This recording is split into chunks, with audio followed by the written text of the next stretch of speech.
It is fun to watch as the Democrats simultaneously pursue two avenues of 2020 strategy. Avenue number one is massive change on the back of a global catastrophe. And avenue number two is Joe Biden cannot be held to the same standard we hold everybody else on Me Too stuff.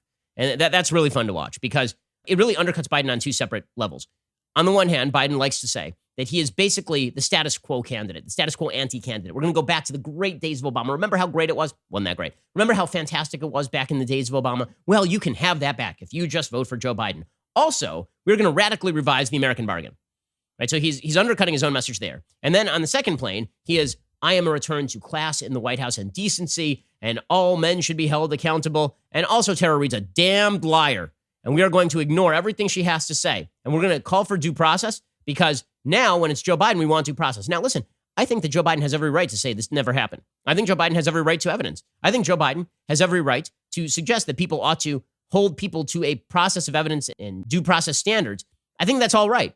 I'm just finding it kind of ironic that everybody in the Me Too movement holds that standard for Joe Biden, but for nobody else, which is the media and Democrats completely downplaying the Me Too questions about Joe Biden. So again, I will say, I actually do not find Tara Reade's allegations particularly credible. Usually there's a pattern of conduct when people do this sort of stuff. Also, there are serious questions about the timeline, and she says she filed a Senate report. That Senate report seems to be missing in action. But we now know that Tara Reade's mom called into Larry King. We know that Tara Reade told a bunch of people who were around her about this allegation, which is more contemporaneous evidence than Christine Blasey Ford ever provided. It is hilarious to watch the Democrats pretzel themselves on this thing.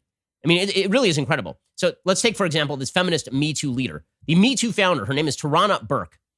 Right, here's what she tweeted about this.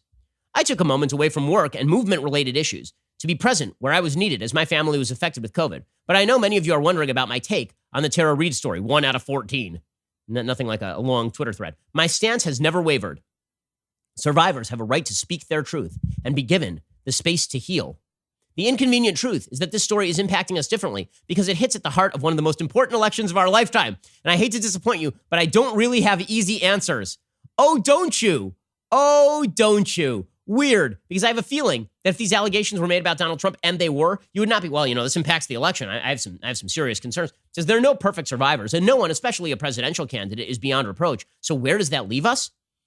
Where does that leave us? In a just world, we'd have a transformative approach to dealing with claims of sexual violence where a survivor's story is given fair consideration and they are made whole by a process that supports both accountability and healing. Well, that's a lot of words that mean nothing.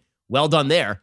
This is doubly important when outsized power dynamics are involved, but we don't have that right now. I thought that's what you were fighting for, though. Like, wouldn't now be a great time for you to stand up for it? Just what we have now is a zero-sum game where absolutely no one wins. Really? Does no one win? Because if what you stood up for was believe all women, you'd be out there on the ramparts shouting about Joe Biden being a molester. In part because most people weighing in at the moment don't actually care about transforming a culture of sexual violence. Ah, there we go. When your argument is bad, then the first thing you should do is impugn the motives of people who are making the counter argument.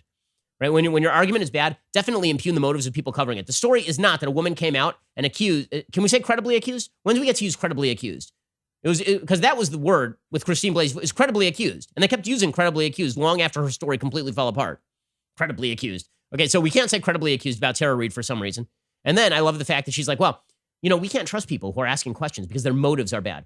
Oh, because the motives of people asking about Brett Kavanaugh were absolutely great. The same people who were saying they wouldn't vote for Brett Kavanaugh if their choice were voting for Brett Kavanaugh or being thrown into a flaming hot lava pit. Those same people, their motives were absolutely pure in taking Christine Blasey Ford at face value.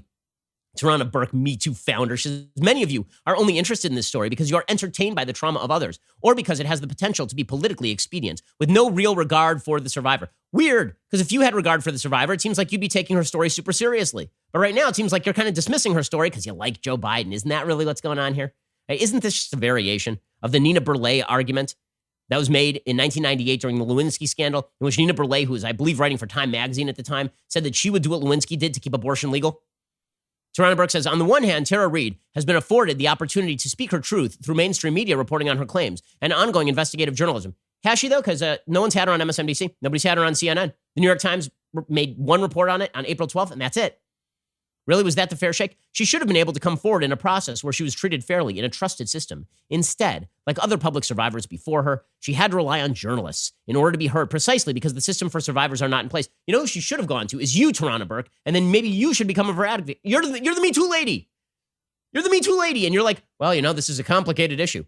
I find it very difficult to believe that Tarana Burke would find this quite so complicated if her political interests were not impugned here. She says, on the other hand, the defense of Joe Biden shouldn't rest on whether he's a good guy or our only hope. Instead, he could demonstrate what it looks like to be both accountable and electable.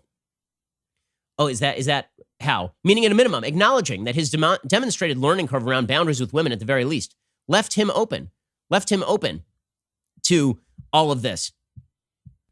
She continues, no matter what you believe, we are allowed to expect more of the person running for president of the United States. This is where we are. We don't have a guidebook for this, in part because it would take a willingness from all of us to write it. Survivors deserve more than being used as a political football by disinterested parties, and a culture of acknowledging harm can't exist if we continue to view sexual violence as a catastrophic outlier rather than an embedded toxic element of our culture. So basically that is, I'm not going to condemn Joe Biden because I like Joe Biden and I want him to be the president.